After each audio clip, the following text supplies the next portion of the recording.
رسول اللہ صلی اللہ علیہ وسلم میری بیٹی کی شادی ہے، میری بیٹی کی شادی ہے. آج بھی کوئی شخص آئے اور وہ آ کر بتائے، وہ کہہ دے کہ میری بیٹی کی شادی ہے، تو مقصد کیا ہوگا کہ کچھ نہ کچھ مدد کی جائے. مقصد یہ ہوگا کہ اس کے بیٹی کی شادی کے اندر کوئی نہ کوئی تعاون کیا جائے.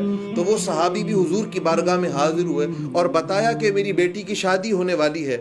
تو ان کا بتانا، ان کا عرض کرنا اسی لیے ہوگا کہ حضور کچھ تو ایسا عطا فرما دیں جو میں تبرک کے طور پر اپنی بیٹی کو جہیز میں دے دوں. کوئی ایسی چیز حضور کی بارگاہ سے عطا ہو جائے جو میں جہیز میں اپنی بیٹی کو دے دوں. پیارے کریم آقا علیہ الصلوۃ والسلام نے فرمایا کل آنا.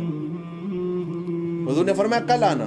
وہ صحابی رسول اگلے روز جب آئے آقا کریم علیہ الصلوۃ والسلام کی بارگاہ میں، حضور علیہ الصلوۃ والسلام نے ایک چھوٹی سی شیشی جس کے اندر حضور کا پسینہ مبارک تھا، بولو سبحان اللہ، ایک چھوٹی سی شیشی جس کے اندر پسینہ مبارک تھا، وہ حضور علیہ الصلوۃ والسلام نے اس صحابی کو دے دیا. بولے لے جاؤ.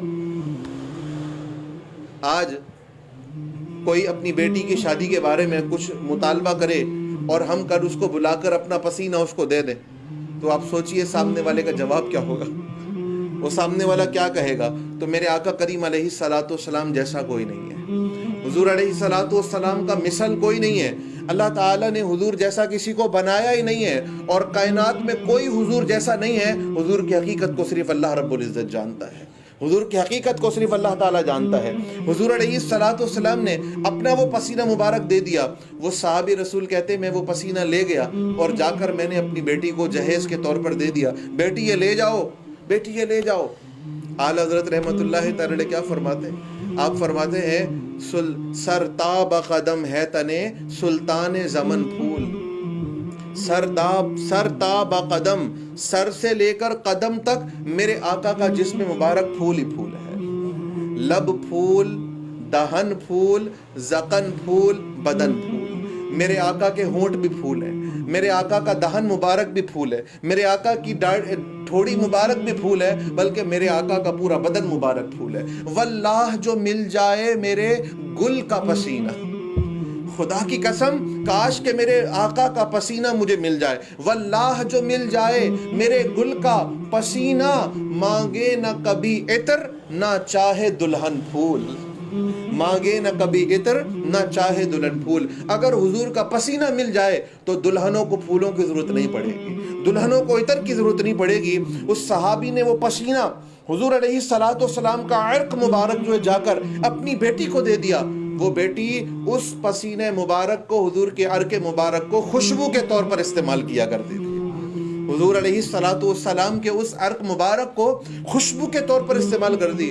اور آپ حیران ہو جائیں گے، مدینہ شریف کے اندر اس گھر کا جہاں وہ بچی شادی ہو کر گئی، مدینہ شریف میں اس گھر کا نام پڑ گیا خوشبوؤں والا گھر.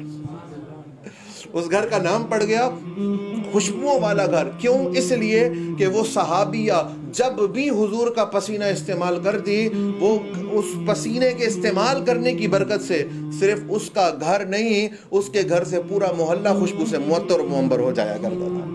آقا کریم علیہ الصلوۃ والسلام اگر کسی راستے سے گزر جاتے، شام تک لوگوں کو پورا دن لوگوں کو پتہ چلتا تھا یہاں سے ہمارے حضور گزر کر گئے ہیں. حضور کو اگر کسی نے تلاش کرنا ہوتا تو وہ حضور کی خوشبو پہچان کر حضور تک پہنچ جایا کرتا تھا. وہ حضور کی خوشبو کو سونگ کر ہی حضور علیہ الصلوۃ والسلام تک پہنچ جایا کرتا. آقا کریم علیہ الصلوۃ والسلام کی عادت مبارکہ تھی کہ راستے میں جو کھیلتے ہوئے بچے ہوتے، حضور ان کے سروں پر ہاتھ پھیر دیا کرتے. جس بچے کے سر پر حضور دست مبارک فرماتے، جب وہ گھر جاتا، گھر والے اس کے سر سے آنے والی خوشبو سے پہچان جاتے تھے آج ضرور حضور نے اس کے سر پر ہاتھ پھیرا ہے.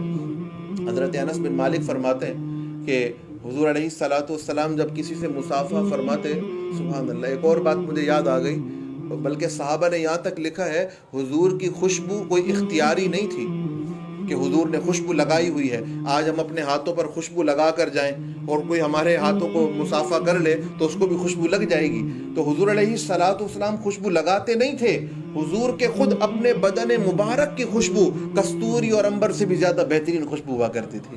تو صحابہ کرام فرماتے ہیں ہم جب حضور علیہ الصلوۃ والسلام سے ہاتھ ملاتے، مصافحہ کرتے یا دست بوسی کرتے، تو حضور کے ہاتھوں سے ایسی خوشبو آتی جو محسوس ہوتا ابھی عطر کے ڈبے میں ہاتھ ڈال کر حضور نے باہر نکال لیا ہے. عطر کے ڈبے میں ہاتھ ڈال کر.